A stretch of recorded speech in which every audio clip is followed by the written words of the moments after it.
Wake up to the morning light.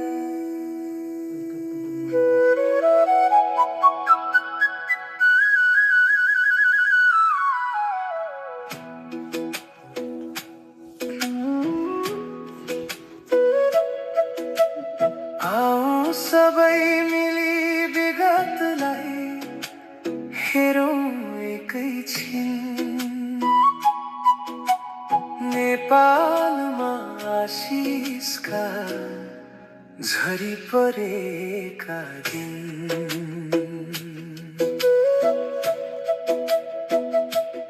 अन्धकारमा Nepal खाल्डो हराइरहेको थियो।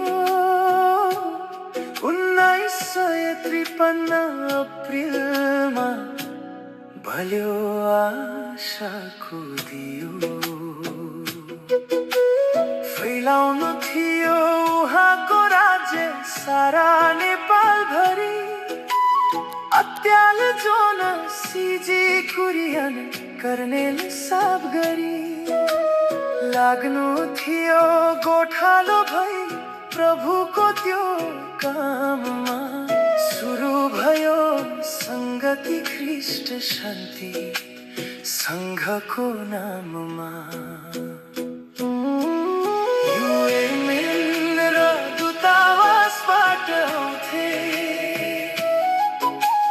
संगति मिठो हुन्थ्यो। 8 वर्षकी बालिका थपिन् कसले पो तिनलाई थुन्थ्यो। 56 सालमा सिजी जर्ज प्रथम पास्टर हुनुभयो।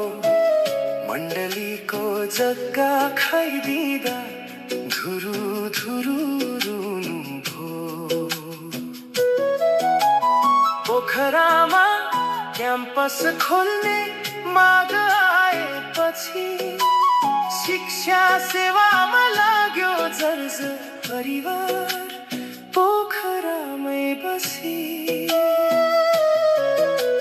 छोटो सेवा गरी अत्याल रजेक पर्केपछि मण्डलीलाई कठिन भयो मार्थोमा पनि तर्केपछि। 57को पराकाष्ठा थियो इपन्सरको पालामा। बदमासहरूले पिटे उनलाई काम थिए कालामा।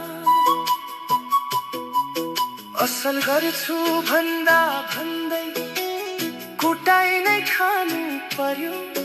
यस्तै विविध कारणले गर्दा छोडी जानु पर्यो।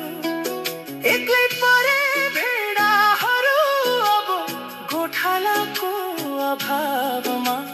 राजु क्षेत्रीको सेवा रह्यो प्रार्थनाको प्रभावमा। जानुभयो भारततिर उहाँ पनि अध्ययन गर्न भनी। अब भने अभाव भयो असल गोठालाको पनि।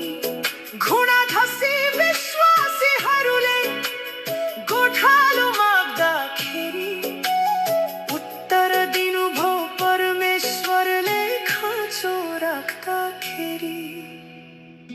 पठाउनु भो जोसेफ गुरुबालाई सेवा गर्न भनी। सेवाको हृदय भएको असल मनका धनी। समय बित्यो आशिषमा 90 साल आयो। यसै सालमा मण्डलीले थप सेवकहरू पायो। विधान बन्यो यसै सालमा पहिलो परिषद पनि।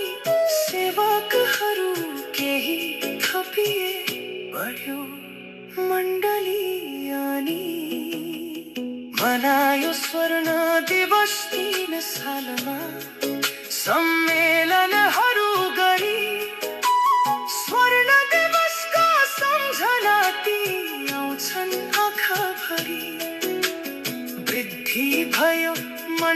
राजनीतिको आयो ठुलो जागृति 22 शाखाहरू थपी बृहत भयो आकृति 2010 अक्टोबर 1 शुक्रबारको दिन लानु भो गुरुबालाई स्वर्गीय घर सम्झन्छौँ छिन छिन बैठक बस्यो समितिको अब के गर्ने भनी नेतृत्व दिनुभयो थोमस सरले परिषद अध्यक्ष बनी हाम्रो खाँचो र प्रार्थना सबै परमेश्वरले जन्नुभयो असल गोठालाको रूपमा तब पास्टर देवलाई छन्नुभयो थपिए शाखाहरू त्यसपछि कैयौँ बिस्तार झै हुँदैछ